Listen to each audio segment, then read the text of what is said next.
Hello everyone. Welcome back to 신나게 놀자. 사이언스, 테크놀로지, 이코노미, 스트래티지 등을 고민하면서 노는 곳입니다. KB은행, 신한은행, 하나은행, 우리은행, NH은행 이런 것들을 시중은행 또는 제1금융권이라고도 하고요. 그러나 정확하게는 투자은행과 구별해서 상업은행이라고 분류를 합니다. 커머셜 뱅크죠. 일반인, 즉 불특정 다수로부터 예금이라는 명목으로 돈을 받아서 대출이라는 명목으로 돈을 굴리는 거, 이것을 기본적인 사업 모델, 비즈니스 모델, 즉 장사 방식으로 하는 것입니다. 조달금리 또는 예금금리하고 운용금리 또는 대출금리의 차이, 이걸 예대 마진이라고 하죠. 이게 주요한 수익원이고 이 차이가 클수록 은행의 수익은 늘어나고 은행 수익이 늘어나면 은행 주가는 올라가는 거 아닙니까? 그래서 은행주 투자의 정석은 다른 것이 동일할 때 예대금리 차가 확대되기 전에 매입을 해서 축소되기 전에 처분하는 것이 기본입니다. 실천적으로는 일반 경기 확장기, 즉 이는 금리 상승기와 동시에 진행이 되는데 이럴 때는 대출 자금 수요가 증가하기 때문에 대출금리 오르는 경향이 있고요.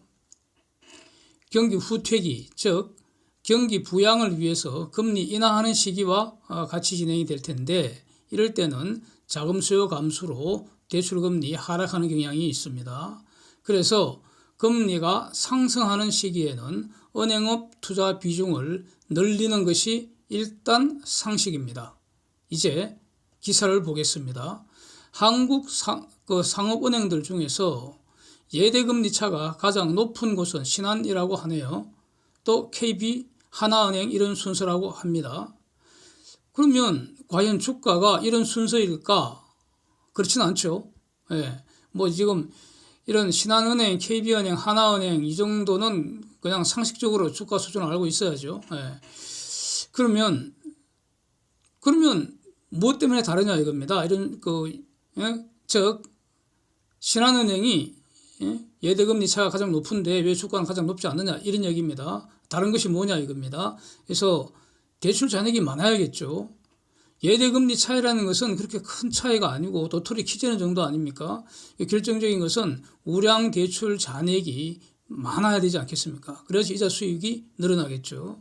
그런데 금리가 오르는 상황이라면은 자금 수요자들은 대출 규모를 줄이려고 하지 않겠습니까? 마땅한 자금의 용처가 없을 경우에는 더욱 심하지 않겠습니까? 한국 사회에서 일반 가계에서 자금의 용처가 뭐겠습니까? 아파트 사는 거죠. 한국은 21년 3분기까지 주로 아파트 투자를 위한 그 주택담보대출 급증하였고 이것이 가계대출 증가 주된 원인이었습니다. 표에서 보는 바와 같이 작년에 아파트 담보대출, 주택담보대출 잔액이 982조 원인데 이게 전체 가계대출 잔액 1755조 원의 56% 수준입니다. 지금 한국의 가계대출 잔액은 전 세계의 거의 1등 수준입니다. 매우 위험하죠. 2016년과 비교하면은 그 당시 주택담보대출 잔액 561조 원이었는데 그때 가계대출 잔액 1271조 원의 44%에 불과했습니다. 그래서 지난 5년간 아파트 가격 상승과 주택담보대출 잔액 증가 간에 매우 높은 상관계수가 있다. 이렇게 결론 내려도 되겠죠. 이건 뭐 상관계수를 통계적으로 이렇게 계산할 수도 있는데 뭐 무슨 의미가 있겠습니까? 하여튼 매우 높을 것입니다. 현재로서 그 아파트 가격 추가 상승을 전망하기는 저는 매우 어렵다고 봅니다. 그 다음에 또 그 그래프 한번 보시면 미국의 모기지 금리 이거 사진에서 보는 것처럼 거의 지금 거의 한 달째 이게 일주일에 한 번씩 발표하는데 폭등세입니다. 폭등세. 어제도 거의 폭등을 했습니다. 모기지 관련 미국 모기지 시장이 지금 싸늘하게 식어가는 중으로 판단이 됩니다. 그래서 한국의 그 주택담보대출 금리도 지금 지속적으로 오르고 있고요. 이렇습니다. 그 다음에 이제 부동산 관련 세금도 지금 보유자에게 매우 불리한 그런 구조입니다. 그리고 또 제가 보기에는 빚내서 아파트 그 매입한 분들 앞으로 평균 소득 증가 속도 이게 아마도 이자 비용 증가 속도보다 낮을 것으로 저는 판단합니다. 다 평균적인 이야기입니다. 자, 그래서 추가해서 지금은 아파트 거래 절벽 현상입니다. 아예 거래 자체가 거의 되지 않는 상황입니다. 그래서 아파트 가격이 올라야 담보대출 전체 잔액이 늘어나고 그래서 은행 수익 증가가 되는데, 그렇죠? 아파트 가격이 변동이 없거나 만약 가격이 내린다면은 대출도 줄어드는 거 아닙니까? 이렇게 되면은 대출 잔액 자체가 줄어드니까 지금 표에서도 언뜻 보이죠? 대출 잔액이 줄어드는 모습이. 이렇게 되면은 은행으로서는 완전히 지옥 같은 상황이 되는 겁니다. 예. 연봉 깎아야 됩니다. 예. 그래서 은행의 수익이 증가하기는커녕 줄어든다는 이런 문제 아닙니까? 대출 잔액이 줄어든다는 것은. 그래서 그러면 이제 신용대출을 팍 늘려줘야 되는데, 이 신용대출이라는 것은 경제 주체들의 그 신용 상태가 지금보다 현저하게 증가해야지 이게 늘려줄 수가 있는데, 팬데믹 후유증 아직도 벗어나지 못했고요. 그래서 이거 기본적으로 생각하기 힘들겠죠. 자영업자들 상대로는 신용대출 늘리기가 정말 힘들 겁니다. 오히려 팬데믹 과정에서 자영업자를 대상으로 그 대출 원리금 상환 유예 조치 지금까지 쭉 해줬는데 이게 곧 끝나지 않습니까? 그러면은 수면 하에 있던 그 부실 대출이 대거 현실화 되겠죠. 예? 이는 바로 은행 그 수익성 악화로 되는 거죠. 그렇습니다. 그렇다면은 표처럼 이제 은행들이 지금까지 급증하던 그 예대마진 수익이 앞으로는 증가하지 않을 것으로 이렇게 전망하는 것이 맞을 것 같습니다. 게다가 아파트 가격 하락할 때 깡통 전세 속출하면은 이거 전세보증금 대위변제 이것도 앞으로 폭증할 가능성이 매우 높습니다. 이건 그러니까 이미 작년 가을부터 이런 징조가 나타났는데, 그래서 신용대출 부실화와 함께 이것도 어떤 형태로든 은행의 수익성 악화에 앞으로 기여하지 않을까 이렇게 보여지고요. 그래서 은행 입장에서는 대출이 계속 늘어나야지 좋습니다. 은행은. 그래서 근데 대출이 늘어나기는커녕 사진처럼 대출 잔액이 지금 줄어들 조짐이 보이고, 그 다음에 잠재적 부실채권 관련 비용은 앞으로 증가할 가능성이 높다. 그래서 이 은행 영업하는 분들 입장에서는 매우 우울하죠. 잘못하면은 작년까지는 성과급도 받고 좋았는데 앞으로는 배고프게 생겼다 이겁니다. 그래서 비상 조치를 강구를 해야 됩니다. 대출을 무조건 늘려야 합니다. 축자사자 대출을 늘려야 합니다. 그게 은행이 살 길입니다. 그래서 내놓은 대책이라는 것이 지금 가령 말입니다. 부실채권 관련 그런 비용 줄이는 거 이런 거는 과거의 행위에 대해서 현재 이후 장래에 나타날 결과이기 때문에 지금 어떻게 할 수가 없습니다. 이거는 방법이 없습니다. 비용 터지면 두드려 맞는 수밖에 없습니다. 그래서 장래 새로운 수익원을 개발을 해야 할 것이고요. 이게 정석이고, 그걸 위해서 축자사전이 대출을 늘리는 수밖에 없습니다. 새로운 대출을 왕창 늘리는 방법 외에는 없다는 겁니다. 문제는 은행한테 그런 대출을 해줄 돈은 있느냐? 은행은 돈을 프린트할 수가 있습니다. 상업은행. 그게 상업은행입니다. 상업은행은 돈을 프린트할 수가 있습니다. 이걸 절대로 잊으면 안 됩니다.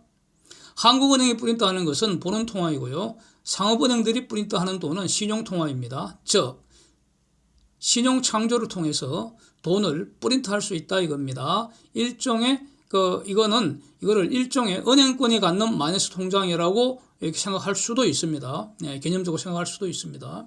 돈을 추가로 프린트하는 비용, 즉 한계 비용은 0이라고 할 수 있습니다. 가령 이런 겁니다. 직장인 가벽이 신용대출 1억을 해줬다. 그건 그냥 대출 잔액에다가 1억 원 기표하고 이걸 시스템에서 관리하면 그만입니다. 돈 추가로 더 드는 거 아닙니다. 은행 입장에서는. 프린트 잉크도 필요 없습니다. 종이도 필요 없고요. 그래서 만약 갑이 이렇게 빌린 1억 원을 을에게 지급하였다면 어떻게 됩니까? 을의 잔고가 또 1억 원 늘어나니까 은행 전체로는 개념상으로는 은행의 신용창조 능력이 아무런 변화가 없고요. 그냥 은행은 갑한테서 이자 수익만 누리는 겁니다. 그러니까 은행은 죽자사자의 대출을 늘려야 합니다. 예, 그게 은행의 살 길입니다. 최근 은행들이 갑자기 마이너스 통장 잔액을 뭐 2배, 4배, 5배씩 이렇게 늘리고 있습니다. 그 배경이 바로 이거 아니겠습니까? 예? 고육지책이라고 보여집니다. 제가 보기에는 그렇습니다. 그래서 신용창조가 가능한 범위에서 비교적 우량 대출 고객이라고 할 수 있는 그 직장인들 대상으로 마이너스 통장 대출 그 간행 잔액을 왕창 늘려버린 겁니다. 지금 가능한 한 많이 늘려버린 겁니다. 뭐 한 5배까지 많으면은 이렇게 해서 이 사람들이 결국 빚쟁이가 돼야지 은행에서는 수익이 생긴다는 겁니다. 그리고 그 수익을 창조하기 위한 한계 비용은 그 이용과 같다는 겁니다. 신용 창조 하에서. 이게 바로 최근에 마이너스 통장 대출을 늘린 그런 어떤 어떤 배경 아닐까 이렇게 저는 정리를 하겠습니다. 예. 마이너스 통장 그러나 우리 가게 입장에서는 갚아야 하기 때문에 대출을 늘린다는 것은 자기 코에다가 고삐를 채우는 것과 같습니다. 예. 하여튼 지금은 그래서 금리 상승기 초기 단계이고 은행들이 대출 늘리기 전략을 은행 입장에서 본다면은 은행 수익성 측면에서는 긍정적입니다. 그래서 은행주 투자 비중은 지금 늘리는 것이 옳다 이렇게 정리하겠습니다. 그 다음에 가령 정권업종은 불특정 다수에게서 돈을 받는 것이 아니라 특정 다수, 즉 정권 투자자로부터 고객 예탁금이라는 명목으로 돈을 받아서 이것을 가령 주식담보대출이나 신용대출이나 이런 걸로 돈을 굴리는 것이고 여기서 은행의 예대마진 비슷하게 조달금리와 운영금리 차이가 수익 모델의 중요한 하나입니다. 그래서 은행과 지금까지 분석한 그런 것과 유사한 분석이 가능하고 그래서 결론은 동일하다고 저는 이렇게 정리를 하겠습니다. 제가 3월 FOMC 회의 이후에 즉 3월 16일 이후에 미국 시장이 안도랠리 펼칠 것이다 이렇게 계속 말씀드려온 사실을 지금 기억을 하겠습니다. 유크레인 전쟁 개시 이전부터 이런 말씀을 쭉 드렸고요. 유크레인 전쟁이라는 돌발 상황으로 일시 주식시장이 크게 하락을 했지만 그럼에도 불구하고 이런 견해를 유지를 한다고 계속 쭉 말씀을 드렸습니다. 미국 시장 지금 지수 보면은 전쟁 이전 상황 회복한 지 오래됐고요. 예, 지금 현재 고민해야 될 것은 과연 사상 최고치 갱신할 것인가 여부입니다. 예, 이걸 지금 저는 고민을 하고 있습니다. 예, 앞으로 지금의 어떤 강세 규조가 좀 더 이어지리라고 저는 보고 있습니다. 그래서 유크레인 전쟁은 러시아는 박살이 나지만 러시아는 박살 납니다. 앞으로 매우 힘들 거라고 봅니다. 러시아 경제는. 그러나 글로벌 경제에는 영향이 일회성이고 이미 지나갔다고 보고요. 지금부터는 앞으로의 경기 방향에 따라서 기본적으로 상승 가능성을 저는 주목을 하겠습니다.